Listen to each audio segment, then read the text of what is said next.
Hello friends, मेरा नाम रंजीत सिंह। स्वागत है आपका आपके अपने यूट्यूब चैनल खालसा कंप्यूटर पर। आज का हमारा ये टैली प्राइम का क्लास 2 वीडियो है। पिछली क्लास में हमने सीखा था introduction to the Tally Prime, यानी टैली प्राइम क्या है, व्हाट इज अकाउंट, अकाउंट क्या है और अकाउंटिंग क्या चीज़ होती है। इसके बारे में हमने पिछली क्लास में डिस्कस किया था। जिन लोगों ने उस वीडियो को मिस कर दिया है वो इस वीडियो के डिस्क्रिप्शन बॉक्स में जाएँ और वहाँ से जाकर उस वीडियोज़ को देख सकते हैं। आज की वीडियो में हम डिस्कस करेंगे गोल्डन रूल्स ऑफ अकाउंटिंग, यानी अकाउंटिंग में गोल्डन रूल्स क्या होते हैं। अकाउंटिंग में गोल्डन रूल्स का बहुत बड़ा महत्व है, इसके बारे में आज की वीडियो में हम सीखने वाले हैं। तो चलिए आज का वीडियो शुरू करते हैं। टैली अगर आप सीखना चाहते हैं तो जहां तक आपको टैली के बारे में पता होना चाहिए, अकाउंट्स के बारे में पता होना चाहिए, वहीं पर गोल्डन रूल्स जो हैं वो बहुत ही महत्वपूर्ण है, क्योंकि बिना गोल्डन रूल्स के आप किसी भी क्वेश्चन एक्सेसरीज को सॉल्व नहीं कर सकते हैं, यानी एंट्री को नहीं कर पाएंगे अपने लैपटॉप कंप्यूटर के ऊपर। तो देखिए, सबसे पहले लिखा है उधारी के क्रय विक्रय पर, यानी कि जब कोई व्यक्ति कोई उधार पर खरीदारी करता है, यानी खरीदता है और बेचता है, उस समय आपको ये दो रूल्स फॉलो करने होंगे। हु इज रिसीवर, पाने वाला व्यक्ति विशेष, आपको डेबिट साइड रखना होगा।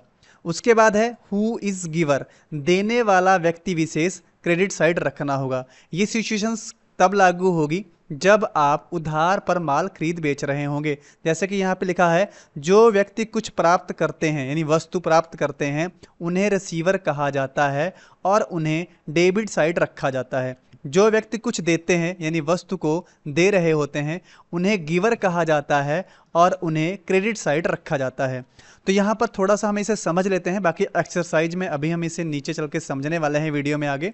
देखिए, जैसे मान लीजिए आप किसी वस्तु को खरीद रहे हैं और वो भी उधार पर। तो जब आप वस्तु को उधार पर खरीद रहे हैं, इसका मतलब उस वस्तु को देने वाला कोई पर्सन तो है जो आपको उधार पे दे रहा है।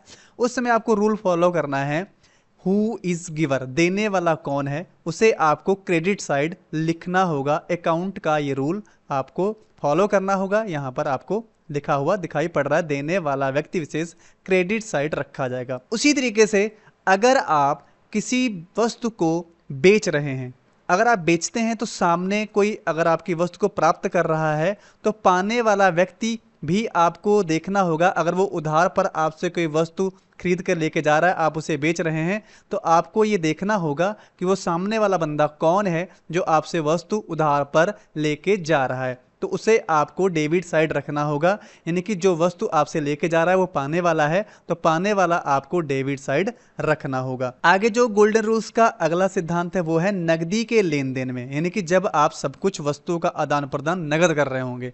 तो इसमें जो पहला रूल्स है, व्हाट कम्स इन, आने वाली वस्तु विशेष, यानी वहां पर जो भी वस्तु आपकी तरफ आ रही है जिसे आप परचेज कर रहे हैं उसे आपको डेबिट में रखना होगा। व्हाट गोज आउट, जाने वाली वस्तु विशेष, यानी कि अगर आप उस वस्तु को खरीद रहे हैं तो उसके एवज में आप कोई धन, कैश, चेक कुछ भी दे रहे होंगे तो वो जाने वाली चीज़ हो गई आपकी तरफ से बिजनेस में, तो आपको उसे क्रेडिट साइड रखना है। और जो आप खरीदारी करके वस्तु वहाँ से ला रहे हैं उसे आपको डेबिट साइड रखना होगा। तो इस तरीके से इन दो रूल्स का फॉलो आपको वहाँ पे करना होगा। जैसे कि यहाँ पे लिखा है, व्यवसाय में जो वस्तुएं खरीदी जाती हैं उन्हें डेबिट में रखा जाता है और जो बेची जाती हैं उन्हें क्रेडिट साइड रखा जाता है।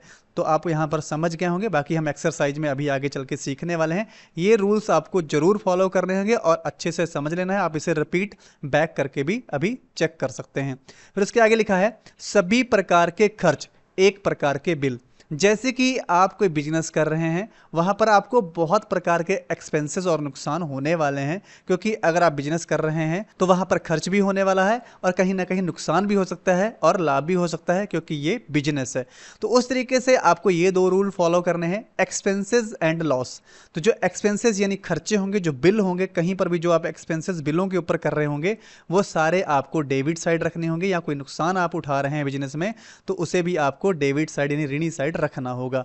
उसके बाद इसका अगला रूल्स है इनकम एंड प्रॉफिट, यानी जो आय आ रही होगी और लाभ हो रहा होगा उसे आपको अपने बिजनेस में क्रेडिट साइड रखना होगा।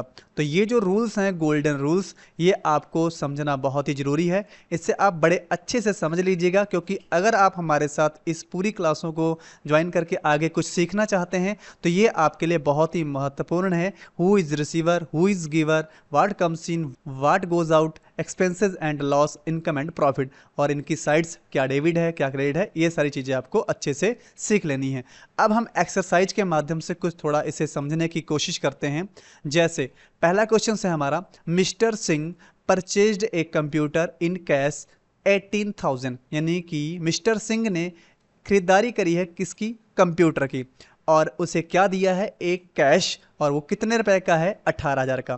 तो अकाउंट के अकॉर्डिंग, जैसे मैंने आपको पिछली वीडियो में बताया था कि अकाउंट कैसे देखे जाते हैं, तो यहाँ पर मिस्टर सिंह जो कि इस बिजनेस के ऑनर हैं, मान लीजिए कि हम खुद यहाँ पर अपने आप को रखेंगे, तो हम मिस्टर सिंह यानी हमने एक कंप्यूटर कैश 18,000 देकर खरीदा। तो यहाँ पर एक अकाउंट आ रहा है कंप्यूटर का और दूसरा अकाउंट आ रहा है कैश का।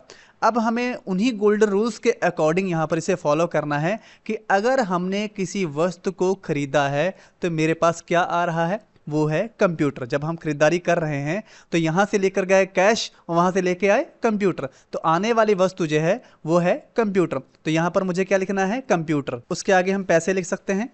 फिर उसके बाद हमें देखना है क्रेडिट। हमने उस कंप्यूटर को खरीदते समय क्या दिया, तो हमने उसे दिया था कैश। तो जाने वाली जो वस्तु हमारी तरफ से थी वो है कैश, तो हम यहाँ पे कैश लिखेंगे और रुपए लिख देंगे। आई थिंक आपको ये समझ में आ गया होगा। अगला क्वेश्चन पढ़ते हैं। Mister Singh purchase an office table 3500 रुपए and office chair 4,000 in cash, यानी मिस्टर सिंह ने परचेज की हैं दो चीजें इस क्वेश्चन में। एक तो किया है टेबल और एक किया है चेयर, दोनों का यहाँ पर पैसा लिखा हुआ है। तो जैसे कि यहाँ पर भी एंट्री वस्तुओं की है कि यहाँ पर दो वस्तुएं हम खरीदारी करके ला रहे हैं, एक तो हम ला रहे हैं टेबल, एक ला रहे हैं चेयर। तो जैसा कि आपको अभी मैंने बताया कि आने वाली जो चीज़ें होती हैं वो होती हैं डेबिट, और उसके एवज में जो दिया जाता है वो होता है क्रेडिट। तो यहाँ पर जो अकाउंट्स आ रहे हैं वो आप यहाँ देख सकते हैं कि एक अकाउंट बन रहा है ऑफिस टेबल का, एक बन रहा है ऑफिस चेयर का और एक बन रहा है कैश का। तो आने वाली जो पहली चीज मुझे जो मिल रही है वो है ऑफिस टेबल, तो मैं यहाँ पर डेबिट में ऑफिस टेबल लिख सकता हूँ। उसके आगे पैसे लिख दूंगा। फिर यहाँ पर एक चीज मुझे और देखनी है, डेबिट एक और चीज आ रही है, तो यहाँ पर मैं डेबिट लिखता हूँ और उसे भी यहाँ लिख देता हूँ, वो है चेयर, क्योंकि मैं दो चीजें खरीद के ला रहा हूँ। तो यहाँ पे मैं लिख दूंगा ऑफिस चेयर। उसके आगे भी पैसे लिख दूंगा और उसके बाद मुझे ये देखना है कि मैं यहाँ पर दे क्या रहा हूँ, उस वस्तुओं के खरीदने के बदले में मुझसे जा क्या रहा है, तो वो जा रहा है कैश। तो यहाँ पर मैं लिखूंगा कैश। अब यहाँ पर कैश जो है वो मैं एक मुफ्त दूंगा, तो इसलिए मुझे इन दोनों पैसों को एक साथ काउंट कर लेना है, ऐड कर लेना है। तो ये आपके हो गए 7,500। इस तरीके से आपकी ये एंट्री सॉल्व हो गई।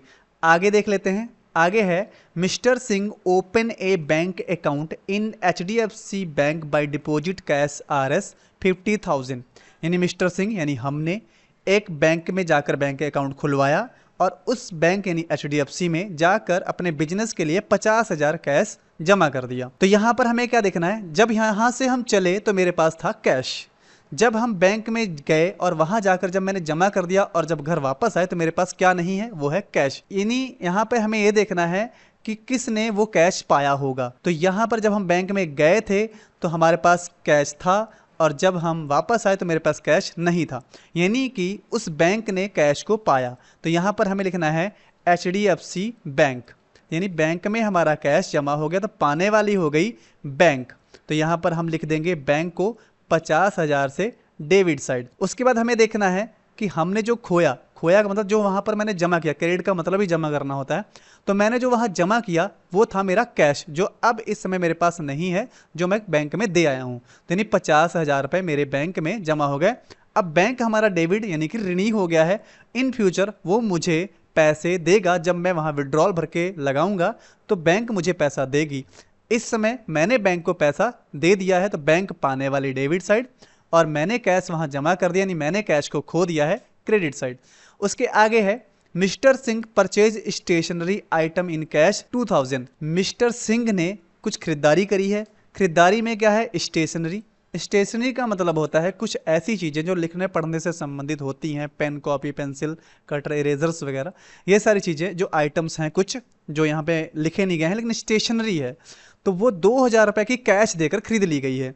तो यहाँ पर जो खरीदारी की गई है मिस्टर सिंह द्वारा वो है स्टेशनरी की, यानी कि मिस्टर सिंह जो लेकर आ रहे हैं वो है स्टेशनरी, यानी स्टेशनरी पा रहे हैं, तो पाने वाली चीज डेबिट में रखेंगे, तो यानी यहाँ पर हम लिखेंगे स्टेशनरी। उसके आगे रुपए लिख देंगे। और अब यहाँ पर स्टेशनरी खरीदने के एवज में जो वहां पर उस दुकानदार को दिया गया वो था कैश, यानी जो जाने वाली चीज है वो हो गई कैश। तो इस तरीके से यहाँ आसानी से हम कैश लिख सकते हैं 2000। तो यानी हमने पाया क्या? स्टेशनरी, हमने खोया क्या? कैश। आगे है mister Singh purchase a mobile phone. Mister Singh ने एक मोबाइल फोन खरीदा 5000 5000 रुपए का from Suman telecom on credit. यहां पर हमें एक थोड़ी सी चीज देखनी है। जैसे कि मैंने बताया था उधारी का रूल्स ऊपर जो लिखा हुआ था वो आपको यहां पर फॉलो करना है। तो यहां पे लिखा है मिस्टर सिंह ने एक मोबाइल फोन 5000 रुपए का सुमन टेलीकॉम से ऑन क्रेडिट उधार पर खरीदा। तो यहां पर सबसे पहला रूल फॉलो करना है उधारी वाला। तो यहां पर यह देखना है कि हमने जो खरीदा यानी जो पाया वो क्या है। तो वो तो सीधी सी बात है कि यहां पर हमने एक वस्तु पाई है जो है मोबाइल फोन। तो ये तो मैंने यहां पे लिख दिया कि मोबाइल फोन पाया, तो मोबाइल फोन। अब भाई दूसरी बात यहां पे उठ रही है कि मैंने यहां पर खोया क्या। तो मैंने तो यहां पर उधार पर मोबाइल फोन लिया है, तो मैंने तो कुछ दिया नहीं। तो इसका मतलब यह है कि कोई खोने वाला वस्तु नहीं है, लेकिन कोई खोने वाला व्यक्ति यहां पर मौजूद है। तो वो व्यक्ति कौन सा है? सुमन टेलीकॉम। तो उधार पर जब हम खरीदारी करते हैं तो सामने वाले का नाम हमें लिखना रहता है, क्योंकि हमें उसे इन फ्यूचर पैसा लौटाना है। तो सुमन टेलीकॉम ऑन क्रेडिट उधार पर हमने सुमन से ही खरीदा है, तो यहां पर खोने वाले में लिख देंगे सुमन टेलीकॉम और उसके आगे लिख देंगे रुपए। यानी कि जो पाने वाले हैं हम वो है मोबाइल फोन और जो खोने वाले हैं वो है सुमन टेलीकॉम। इन फ्यूचर जब हम इन्हें पेमेंट करेंगे तो पाने वाले होंगे सुमन टेलीकॉम वाले और हम खोने वाले होंगे कैश। कुछ इस तरीके से इन फ्यूचर ये एंट्री हो सकती है। अगला क्वेश्चन है mister Singh withdraw RS 10,000 from HDFC bank. तो यहां पर क्या है कि मिस्टर सिंह ने खर्च के लिए 10,000 रुपए बैंक से निकाले। तो जैसे जमा किए जाते हैं वैसे निकाले भी जाते हैं। तो यहां पर हमने जो निकाला है वो बैंक से निकाला है, तो हमें जो मिलने वाला बैंक से होगा वो होगा कैश। तो यहां पाने वाले हम क्या हुए? कैश। तो यहां पर हम कैश लिख सकते हैं 10,000 रुपए। अब जो खोने वाले हैं वो क्या है? तो हम तो कुछ नहीं खोने वाले हैं, तो खोने वाले क्या है? बैंक है, क्योंकि बैंक को हमने पैसा उस समय दिया था। अब इस समय बैंक खो रही है, तो यहां पर हम लिखेंगे बैंक देने वाली है क्रेडिट साइड 10,000 रुपए और हम पाने वाले हैं कैश बैंक से 10,000 रुपए। इस तरीके से हम एंट्री करेंगे। आगे है mister Singh paid cash 5,000 to Suman telecom. जैसे कि अभी ये एंट्री पीछे आई थी, मैंने आपको बताया था कि सुमन टेलीकॉम से हमने उस समय उधार पे खरीदा था। अभी अभी हम उनको पेमेंट करने जा रहे हैं। तो देखिए यहाँ पे एंट्री वापस आ चुकी है। तो क्या करना होगा? अब पाने वाले कौन है? जब हम पेड कर रहे हैं यानी पेमेंट कर रहे हैं, तो पाने वाले अब है सुमन, जिनसे हमने उधार पर मोबाइल फोन खरीदा था। तो टैली की एंट्रियां कुछ इसी तरीके से होती हैं, आपको ध्यान रखना होता है पूरे बिजनेस में। तो यहां पर हमने सुमन से जो मोबाइल फोन उधार लिया था उसका पेमेंट कर रहे हैं। तो पाने वाले इस समय हैं सुमन, जिनको हम 5,000 रुपए दे रहे हैं और हम दे रहे हैं कैश द्वारा, इसलिए हम खोने वाले क्या हैं? कैश। तो हमसे कैश 5,000 रुपए जा रहा है और सुमन 5,000 रुपए पा रही है। तो पाने वाली है सुमन डेबिट में 5,000 और हम देने वाले हैं कैश, क्रेडिट में जाने वाला कैश। आगे है mister Singh receive a bill of RS 4,500 from star offset for printing office stationery.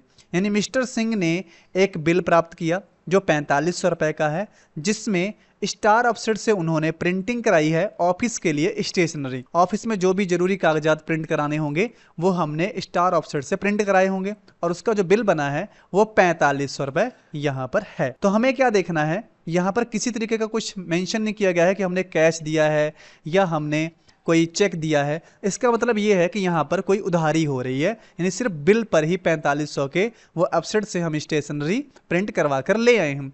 तो यहाँ पर पाने वाले हम क्या हैं वो देखना पड़ेगा।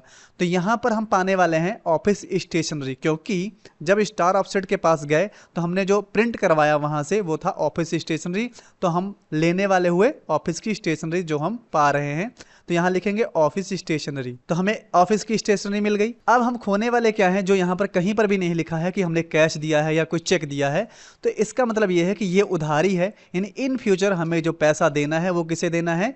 स्टार ऑफसेट को देना है। तो यहाँ पर खोने वाले कौन हो गए?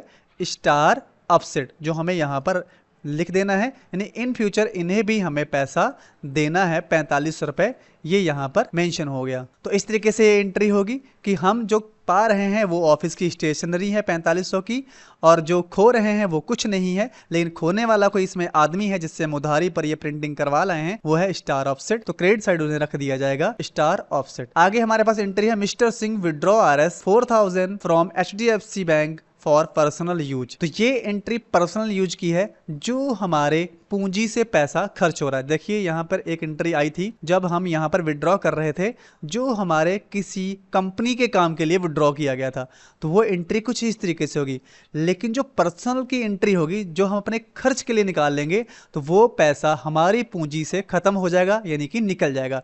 तो वहां पर डेबिट में हमें लिखना होगा विड्रॉ, यानी कि हम पाने वाले हो गए अपनी पूंजी का वो पैसा जो हमने निकाल लिया, और हम खोने वाले हो गए कैश जो हमारी पूंजी से निकल गया। इस तरीके से एंट्री डेबिट में विड्रॉ और क्रेडिट में कैश रखा जाएगा। तो कुछ इस तरीके से हम गोल्डन रूल्स को समझ सकते हैं। इसका आप फिर से अध्ययन करिएगा, कुछ इस तरीके की एक्सरसाइज आप अपने वहां बनाइएगा और बना के उसे सॉल्व करने की कोशिश करिएगा। आप धीरे धीरे जरूर सीख जाएंगे, ये मेरा दावा है। इन रूल्स को आपको सही से समझ लेना है। तो आई थिंक आज की वीडियो आपको अच्छी लगी होगी। अगर वीडियो अच्छी लगी हो तो वीडियो को लाइक और चैनल को सब्सक्राइब जरूर करिएगा।